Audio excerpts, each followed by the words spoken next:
ouvintes! Tudo bem? Estamos na segunda temporada do podcast Direito Empresarial Café com Leite. Eu sou Amanda Taide, mineira na origem, com passagem em São Paulo e candanga de coração. Casada, mãe do Pedroca Pipoca de 3 anos e meio. Pedro. Do Luquinhas Pimpão, que está prestes a completar 2 anos. Chute. E tutora do Vira-Lata Farofo. Sou professora doutora da Universidade de Brasília, UNB, dos cursos de Direito Empresarial, Concorrência, Comércio Internacional, Defesa Comercial e Compliance. E este é um podcast voltado para os estudantes de graduação iniciantes no mundo do direito comercial, para que possam aprender ouvindo a bibliografia obrigatória e complementar do nosso curso. Ou seja, o nosso podcast não é temático, mas sim orientado pela produção acadêmica. Ou seja, eu convidarei os próprios autores ou comentaristas dos artigos acadêmicos, capítulos ou trechos de livros essenciais para a compreensão do direito empresarial no Brasil, para que os alunos da graduação em Direito possam, assim, conhecer e se apaixonar pelos principais autores do direito privado no nosso país. E então, vamos comigo para a próxima xícara de café com leite? A nossa xícara de café com leite de direito empresarial de hoje vai tratar de 2 artigos. O primeiro deles é intitulado Algumas questões relativas à aplicação do artigo 256 da Lei das Sociedades por Ações, de autoria do Paulo César Aragão, que foi publicado no livro de Direito Societário, Mercado de Capitais, Arbitragem e outros temas, em homenagem a Nelson Eiziric, coordenado por Luiz André Azevedo, Marcos de Freitas Henriques, que foi publicado muito recentemente, em 2021. E um outro artigo sobre o mesmo tema, intitulado Uma leitura sistemática do artigo 265 da Lei das SAs, que foi publicado no livro Direito Societário, Desafios Atuais, coordenado por Rodrigo Castro e Leandro Aragão, publicado em 2009. E para isso a gente vai ter a alegria de contar com a participação do próprio autor, o Paulo Aragão. Paulo é sócio do Barbosa Munique Aragão, responsável pelo escritório de São Paulo. Ou seja, gente, ele é o A do BMA. Acreditem se quiser, a gente está aqui ouvindo ele no nosso podcast. Ele é ex-superintendente jurídico da CVM, foi sócio-diretor da GP Investimentos e ocupou uma série de posições importantes em conselhos consultivos e câmaras. Ele atua sobretudo em temas de direito societário, fusões e aquisições, mercados de capitais. Então, Paulo, muito obrigada por ter aceitado o convite para participar do nosso podcast e apresentar, de um modo simples, curto e gostoso, esse tema relativo ao artigo 256 das sociedades por ações. Olha, é um prazer participar, discutir um pouco esse artigo 256, que é um pouco o patinho feio dos artigos sobre alienação de controle. Todo mundo conversa sobre o artigo 254, hoje 254A, sobre alienação de controle, que não constava do projeto original do professor Lamy e do Dr. Bulhões Pedreiro. Isso foi um acréscimo no Congresso, a famosa emenda Lema, que estabeleceu a obrigação da oferta pública. Essa obrigação foi suprimida à época da privatização, no início do processo de privatização do governo Fernando Henrique, e depois foi restabelecida.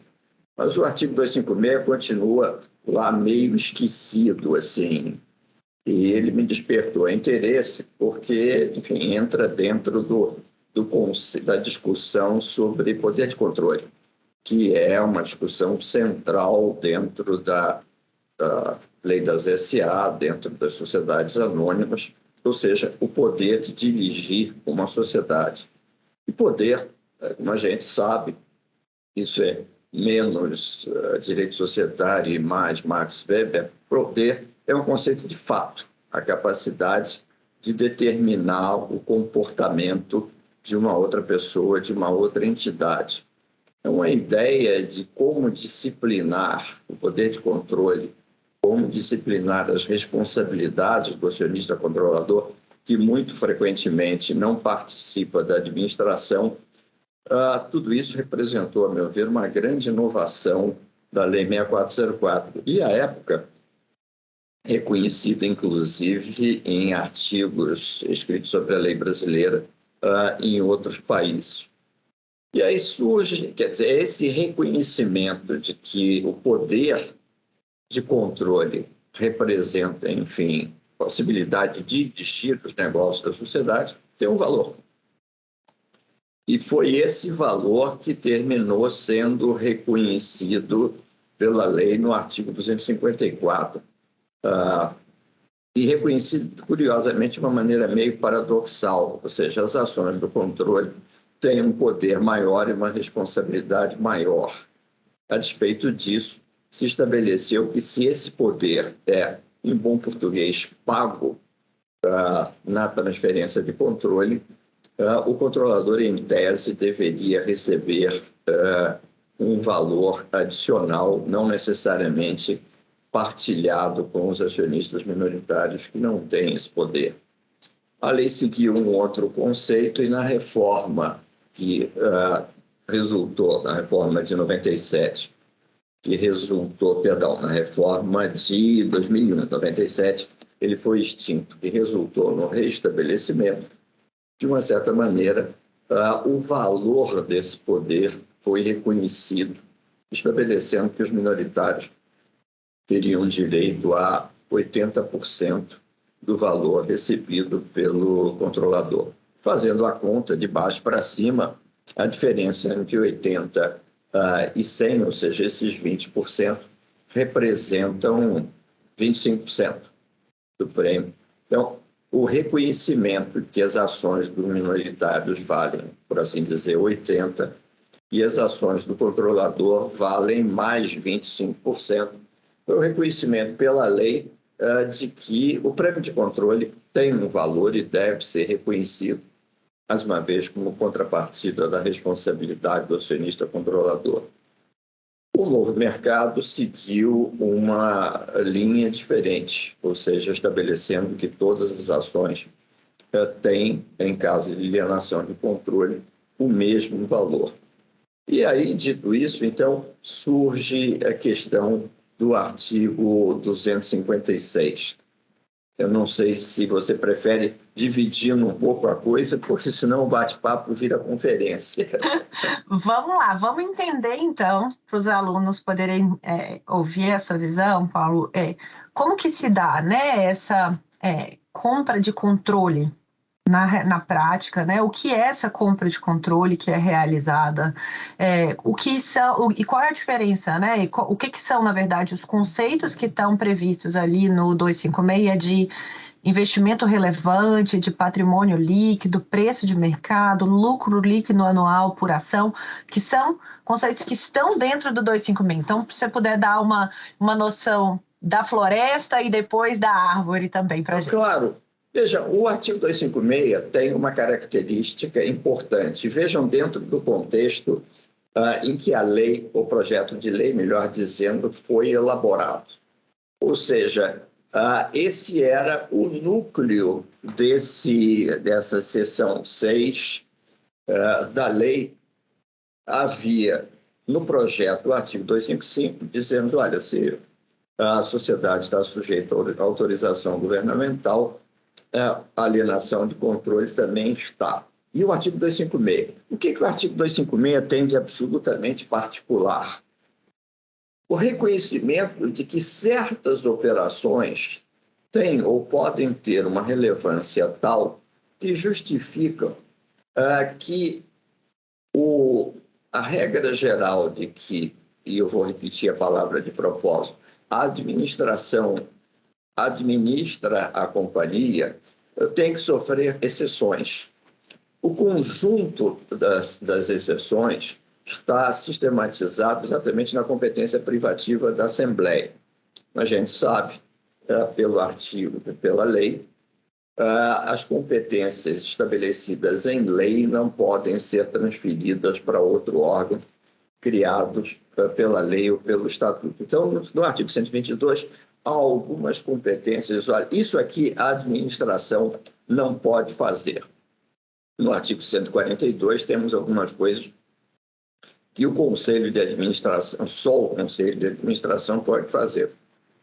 Então, como eu dizia, isso é uma exceção. Em regra, cabe à administração, ao Conselho e à diretoria, conforme o caso, comprar e vender participações societárias. O que estabeleceu a lei? Isso não é novidade para quem se recorda dessa última mudança da Lei 14.195, ela criou um inciso adicional, o inciso 10º, artigo 122, dizendo, olha, certas transações entre partes relacionadas, pela sua sensibilidade, têm que ser aprovadas pela Assembleia. A administração não pode aprovar certas operações relevantes entre partes relacionadas. O 256 vai mais ou menos nessa mesma linha. Olha, quando a companhia adquire uma participação de tal sorte importante dentro do patrimônio da companhia, ou de tal sorte significativa em função do preço que está sendo pago, melhor levar isso à Assembleia Geral para saber se a Assembleia está de acordo com um investimento desse tamanho. E aí é uma coisa muito curiosa, que inclusive foi reconhecida lá atrás pela CVM, que é, olha, isso aqui é delicado no momento, uma vez que os recursos da companhia estão saindo da companhia. E aí, por definição, um aumento de capital não está sujeito a essa regra. Porque os recursos saem da companhia e vão para a companhia cujo controle, em princípio, está sendo adquirido. Quando os recursos saem da companhia e vão para o dono, digamos assim, da sociedade que está sendo adquirida, a situação é diferente. O dinheiro não fica, aspas, em casa, o dinheiro vai para um terceiro. Então, e é interessante um outro ponto também, dentro da... O professor Bulhões Pedreira dizia uma coisa muito interessante.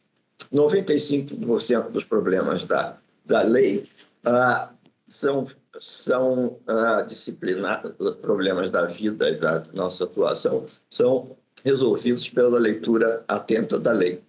Há 40 anos que eu leio essa lei e a cada dia eu me surpreendo.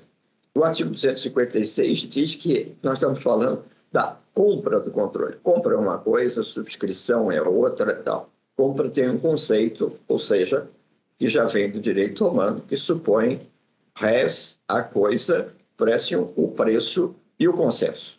Isso faz a compra e venda. E de qualquer sociedade mercantil, vejam o aspecto interessante. Nós não estamos falando de sociedade anônima. Estamos falando de qualquer sociedade mercantil. Consequentemente, a compra do controle de uma limitada também está sujeita a essa regra. Então, nós estamos aqui no domínio da exceção, ou seja, quais são as operações onde a administração não tem poderes para decidir sozinho e deve submeter isso, dizia, à Assembleia Geral. Elas basicamente se dividem em dois grandes grupos. Se elas forem relevantes dentro do conceito seguido pela lei, ou seja, o inciso 1º do artigo 256 nos remete ao artigo 247, que define o que é um investimento relevante. O que é, vamos lá, ao artigo 247. E é muito importante, por isso é que eu vou até o artigo, porque o 247 tem duas alíneas. Uma linha A do investimento relevante isolado e a outra o investimento relevante agregado, ou seja, quando o conjunto de investimentos por uma companhia se torna relevante e ela, até certo ponto, começa a adquirir, aspas, uma cara de holding. Para o artigo 256, só conta a primeira disposição. Por quê? Porque, senão, no momento em que se atingisse a condição de investimento relevante, se a Petrobras comprasse um botequim do outro lado da rua, isso ia ter que ser submetido à Assembleia Geral, o que não faz sentido. Ou seja, o investimento é relevante isoladamente. E o que diz a lei? Se o valor contábil é igual a 10% do PL da companhia, ou seja, se a companhia está usando mais de 10% do seu patrimônio para comprar E é interessante, mais uma vez, que cada palavra conta, aqui se fala em valor contábil, ou seja, o valor contábil da sociedade. E eu vou voltar a essa questão do valor contábil, porque, num determinado momento, de uma maneira muito rápida, a lei muda para outro conceito. Esse é o conceito isolado. Olha, a companhia, se ela for, aspas, muito cara, então isso vai para a Assembleia. Agora, vejam, para começar, não é... é o investimento relevante, a gente já viu. O outro é uma questão de preço, ou seja, se a companhia está pagando caro para esse investimento. Em primeiro lugar, a lei diz o seguinte, ou reconhece o seguinte, olha, quando você compra o controle da companhia, você tende a pagar alguma coisa que é meio esse sobrevalor representado pelo poder de controle. Então, a lei diz o seguinte, olha, se você pagar mais de uma vez e meia, isso se torna sujeito ao artigo 256. Mas, de propósito, uma vez e meia o quê? E aí nós voltamos à questão básica, ou seja, qual é o valor de qualquer coisa? Uma coisa tem uma participação societária, tem 3 valores econômicos. Primeiro, o valor de troca, ou seja, o valor de mercado. Quanto é que o mercado está pagando por aquele ativo?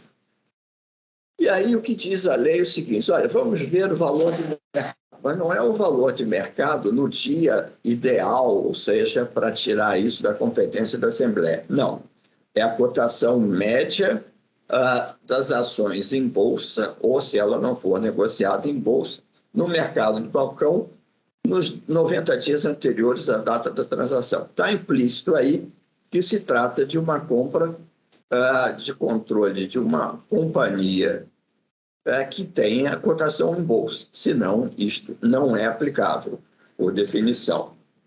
Segundo valor possível de uma sociedade é o valor de patrimônio da companhia. E aí é muito interessante o que acontece. A lei, então, muda aquele conceito e diz, olha, o que conta não é mais o valor contábil, é o valor do patrimônio líquido avaliado o patrimônio a preço de mercado.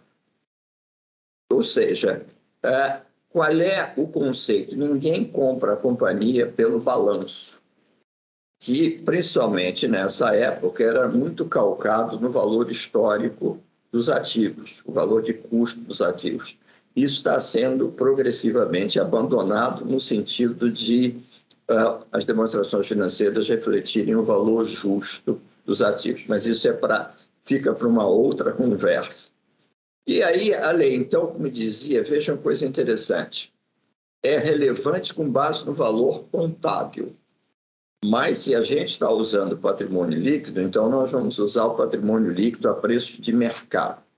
O que tecnicamente isso representa é uma espécie de balanço de liquidação. Olha, se a sociedade acabar, quanto é que eu vou conseguir vendendo os ativos e quanto vai me custar a liquidação do passivo? A gente afasta o princípio da continuidade, afasta o princípio de custo histórico e diz quanto isso vale no mercado. Isso serve para um outro artigo e justifica também uma outra conversa, que é o artigo 264, que é o outro lugar onde a companhia usa ou tem que usar valor de mercado para certa operação. Evidentemente, além do valor de patrimônio e o valor de troca, a terceira perspectiva, o valor, uma maneira de se apurar valor, digamos assim, é a perspectiva de rentabilidade. Quer dizer, a gente compra um negócio com base naquilo que ele vai render. E agora, evidentemente, o comprador poderia dizer, isso aqui é o melhor negócio do planeta. Consequentemente, eu estou pagando algo baratíssimo, porque eu paguei 10 milhões de reais, só o ano que vem eu vou receber isso. Aí a lei estabelece uma trava, diz, olha, você tem todo o direito a ser otimista quanto ao futuro, mas aqui não. Aqui você vai ter que estabelecer o valor do lucro líquido por ação nos últimos exercícios. Perdão, o valor do lucro líquido por ação que você estima. Mas não estime mais do que 15 vezes a média do lucro dos últimos 2 exercícios. Então, você pode ser otimista do jeito que quiser, mas para esse efeito, você não pode admitir que o lucro que você espera dessa sociedade é mais do que 15 vezes maior do que a média do lucro dos últimos 2 anos. Agora, só para voltar a um ponto, nós estamos falando aqui de média, nós estamos falando aqui de perspectiva de rentabilidade e nós estamos aqui falando em patrimônio líquido a preço de mercado. Esses 2 últimos já representam, digamos, uma margem grande para, digamos assim, afastar a necessidade da Assembleia Geral. Agora, só voltando ao caput do artigo, tudo isso é multiplicado por 1,5. Então, nós estamos falando 1,5 vezes o valor de mercado, 1,5 vezes o patrimônio líquido a preço de mercado e 22 vezes e meia o valor do lucro médio dos últimos 2 anos. Por que 22 vezes e meia? Porque é 15 vezes 1,5, o que dá exatamente 22,5. Então, isso em gíria de mercado dá um PL de 22,5, o preço-lucro, ou seja, se você pagar mais do que 22,5 o preço-lucro, você irá ou terá que levar isso à Assembleia. Como coordenar isto? A lei é bastante flexível, que diz, olha, desses 3 valores, o maior. Frequentemente, mais do que nunca, na minha vida prática, o que acontece é que a companhia compra, isso só vale para a companhia aberta compra uma sociedade que está começando, que não tem lucro, que não é cotada em bolsa. Então, você necessariamente cai na perspectiva de rentabilidade. Só que a sociedade que está começando também normalmente não tem lucro. Então, você acaba levando isso à Assembleia, porque a sociedade não preenche nenhum dos 3 parâmetros para esse negócio. Por que isso acontece com frequência? Falando um pouco numa perspectiva prática. Porque, tradicionalmente, as sociedades compravam soluções. Ou seja, uma grande sociedade de varejo comprava uma solução que fazia com que as caixas registradoras funcionassem mais eficazmente. Hoje em dia, o modelo que está sendo seguido, principalmente em função do desenvolvimento do chamado empreendedorismo, é que essas companhias abertas compram as soluções com casca e tudo. Elas compram a própria empresa. Até mesmo porque fica mais barato para quem está vendendo. Quem está vendendo paga 22,5% de imposto de renda. Se ele fosse vender uma solução, ia pagar 34% de imposto de renda, mais PIS e COFINS. Então, fica mais barato vender a companhia toda e começar tudo de novo, porque essa turma é empreendedora em série. Então, isso acontece com muita frequência. No entanto, a CVM reconheceu uma coisa. Se você pegar uma companhia do porte de umas Americanas, Magazine Luiza, Via Varejo, que mudou de nome, ou Casa Bahia, essas companhias normalmente têm uma empresa especializada em aquisições, em informática. Então, a CVM reconheceu que se você faz, em boa fé, a compra dessa sociedade por uma subsidiária fechada, que realmente atua, não é só uma empresa veículo que você está usando para não fazer assembleia, você não precisa assembleia, ou seja, de outra forma, a participação societária indireta não é aplicável. E aí entra o que acontece se a sociedade que está sendo adquirida, digamos assim, aspas, não passa na prova? Ou seja, a prova demonstra que o preço está caro. Se o preço está caro, vamos levar os acionistas para ver o que os acionistas acham. Então, dependendo do caso, vamos levar ao CAD e vamos levar aos acionistas também. E aí, vai ser preparado um laudo de avaliação que obedece ao disposto no artigo 8º, e que vai ser submetido, então, seja a prévia aprovação da Assembleia, seja a ratificação da Assembleia. Ou antes ou depois, isso vai ser submetido sob pena de responsabilidade dos administradores. Aliás, acontece aí uma coisa muito engraçada. Existe todo o processo e a sociedade frequentemente é assessorada por um banco de investimentos brasileiro ou internacional, e aí o banco de investimento prepara todo o material para demonstrar que aquele é um bom negócio, e diz, bem, vamos comprar, agora eu preciso um laudo. O banco de investimentos já fez relatórios, avaliações, mas aí por uma questão de compliance, de política interna, aí diz, mas isso a gente não faz. Então é necessário que uma empresa especializada em avaliação faça esse laudo. Por quê? Porque esse laudo, como nós sabemos pelo artigo 8º, envolve não só responsabilidade penal, mas também responsabilidade civil. Então, bom, não, isso a gente não faz. A nossa política interna não permite que a gente faça laudos do artigo 8º. Então, ou encontrada, digamos, a empresa que vai fazer esse laudo, isso vai ser submetido à Assembleia Geral. E aí duas coisas podem acontecer. Uma delas, a Assembleia não aprova. Consequentemente, se a Assembleia aprova, não há negócio.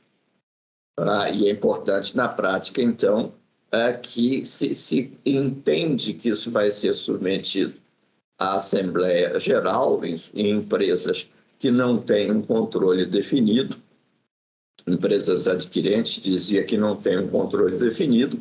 Vai ser necessário, então, que se estabeleça que isso é uma condição resolutiva, se a Assembleia, tanto quanto se estabelece o CAD, que, na verdade, é uma condição suspensiva por lei, mas diz, olha, se o CAD não aprovar, o negócio não se consuma.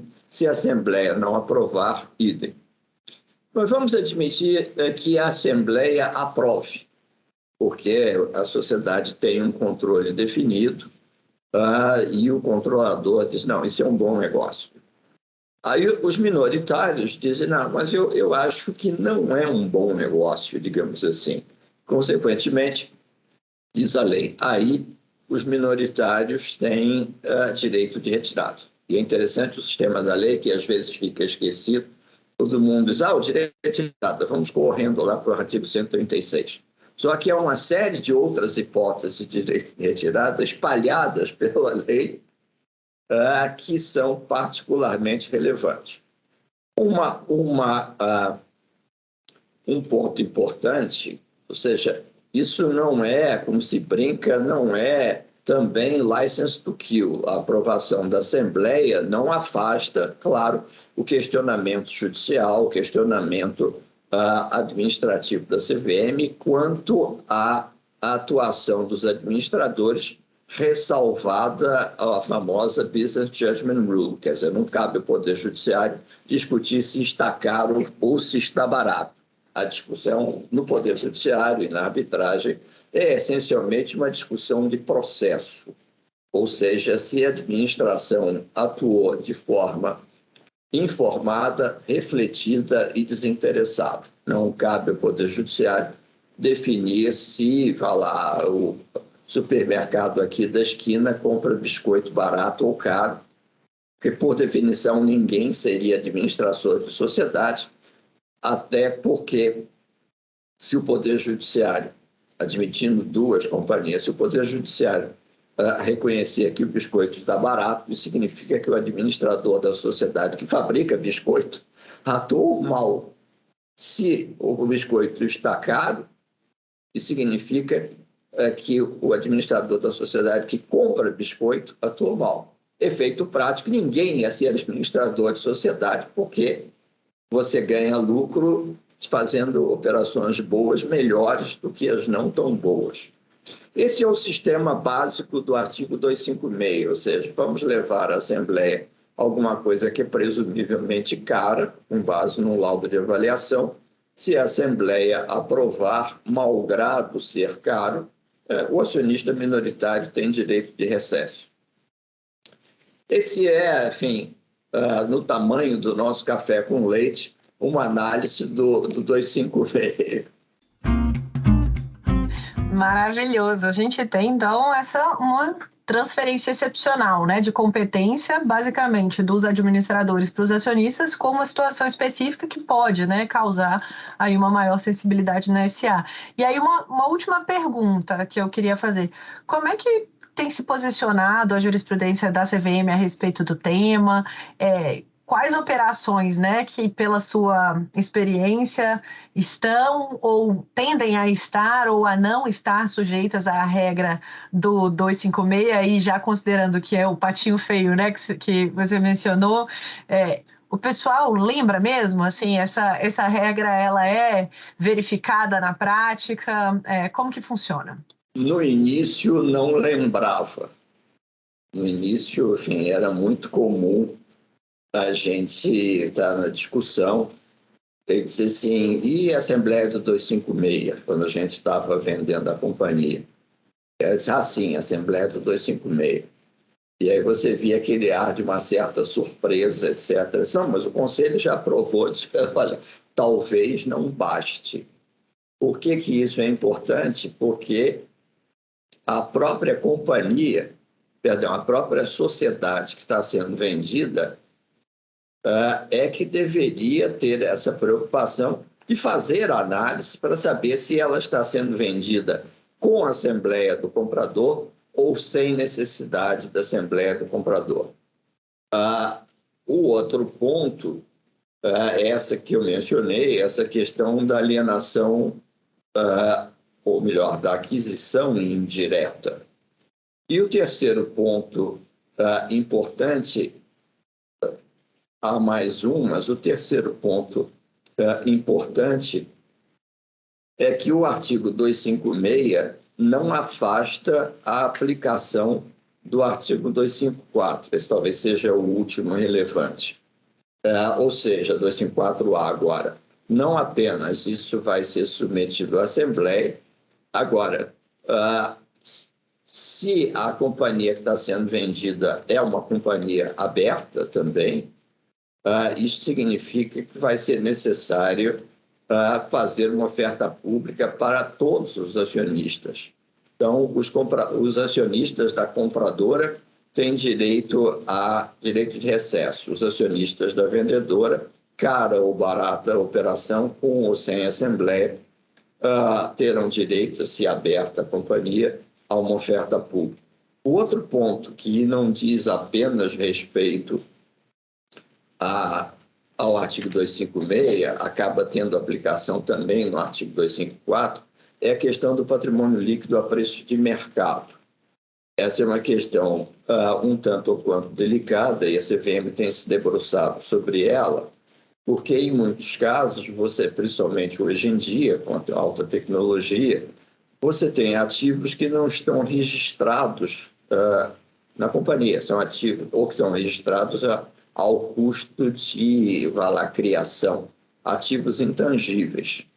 Se vocês forem olhar no balanço da Coca-Cola, a marca Coca-Cola deve estar por $1, ela não é reavaliada. Então, consequentemente, vamos comprar a Coca-Cola. Mas o patrimônio líquido a preço de mercado é pequeno. Não, olha aquele ativo lá, vá ver todos os ativos, e isso, inclusive, para quem se interessa, isso está como um anexo da instrução 361 da CVM, que não tem grande coisa a ver com isso, mas o anexo 3 está lá e que tem todo um conjunto de procedimentos no sentido de como é que se avalia o patrimônio líquido a preços de mercado. Essas, eu diria, são as questões que têm ocupado a CVM no tocante ao artigo 256. Maravilha. Para a gente caminhar aí para o final, então, qual que seria a sua recomendação para os alunos que tiverem interesse em estudar, em trabalhar com direito empresarial, considerando sua trajetória como professor, como advogado, sua experiência aí em uma série de instituições ao longo do tempo? Olha, eu diria várias coisas. Quer dizer, para nós, advogados, acima de tudo, vale um pouco a famosa lei de Lavoisier adaptada, ou seja, no direito societário, pouco ou nada se cria, tudo se copia. E, consequentemente, o grande desafio é adquirir repertório, ou seja, acompanhar e procurar entender as operações que estão acontecendo, as operações de companhias abertas, que são normalmente bem divulgadas em termos de fatos relevantes e que justificam quase sempre assembleias gerais que são bastante detalhadas, propostas da administração que são bastante detalhadas. Então, no momento em que se vê a companhia A comprou a companhia B ou vai fazer uma incorporação, o que eu recomendaria? Leiam os atos societários, que se aprende muita coisa por ali, dentro dessa perspectiva. E, claro, estudar. Estudar porque, enfim, a gente leva uma grande desvantagem. O médico sabe que o fígado está sempre no mesmo lugar. Ele precisa se atualizar acerca das pesquisas sobre o fígado, mas a base do fígado está sempre lá, em princípio igualzinho. O nosso fígado muda com imensa frequência. Então, enfim, eu já estou no meu 3º Código de Processo Civil, na minha 2ª Lei das SA e no 2º Código Civil.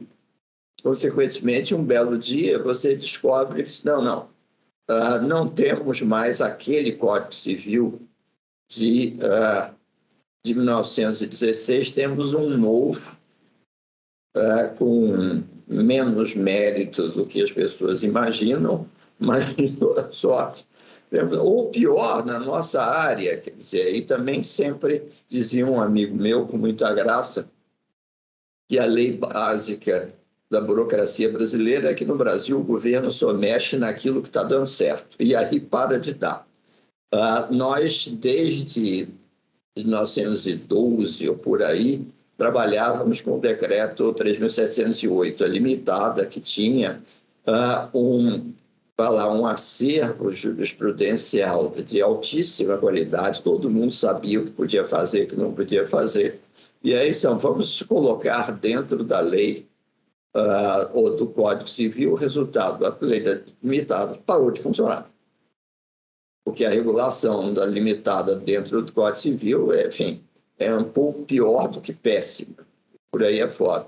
Então, essa preocupação de estudo, que é um estudo permanente, ler alguns livros fundamentais em termos de direito societário, dos quais acaba derivando a leitura de outros tantos. Eu acho que existe, isso seja feita, se há alguma coisa que tem se alterado bastante de uma forma positiva,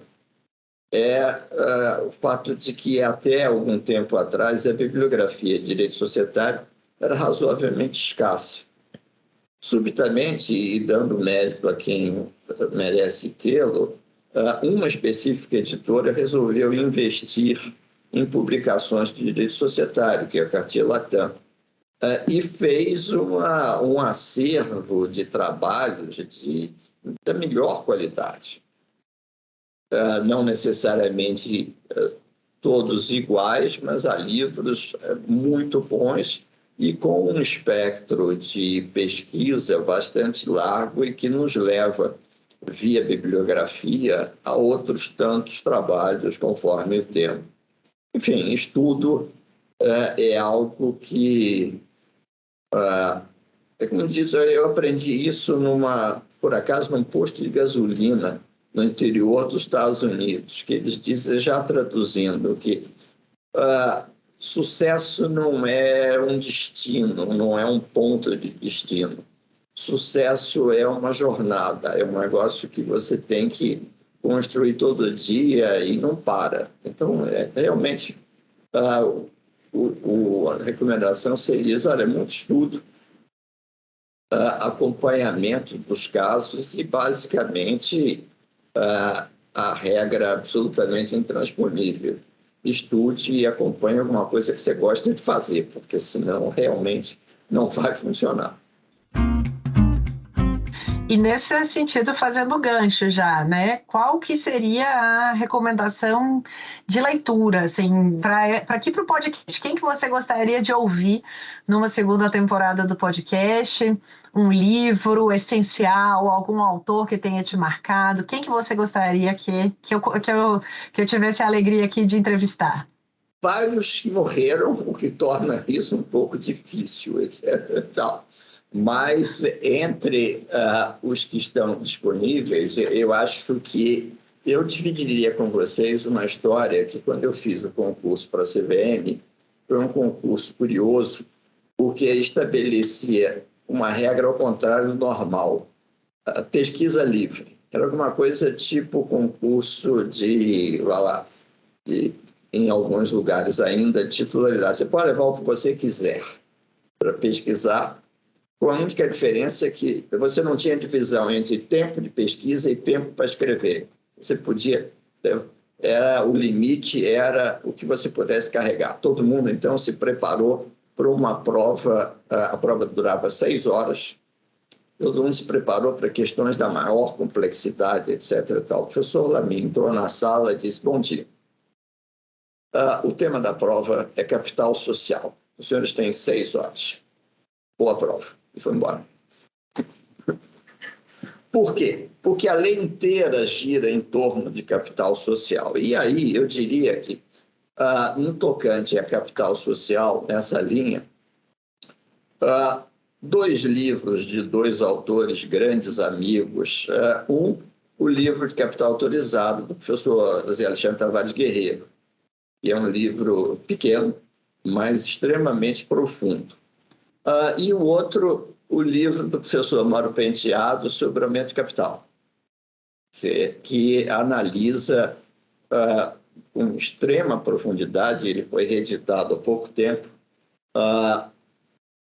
as hipóteses e a disciplina do aumento de capital a partir desse conceito de capital social. Há outros, claro, livros fundamentais, como O Poder de Controle, do professor Comparato e outros tantos, sobre lei das SA. Eu acho que, voltando um pouco à questão de estudo, a análise, quer dizer, a gente se defronta com um determinado problema ou tema, o artigo 256. Então, tentando fazer um pouco uma pesquisa mais, digamos, vertical, em vez de sair, como dizia o Barão do Tararé, cavalgando em todas as direções, a gente deve fazer alguma coisa mais vertical, quer dizer, o que existe de fundamental, especificamente sobre o artigo 256.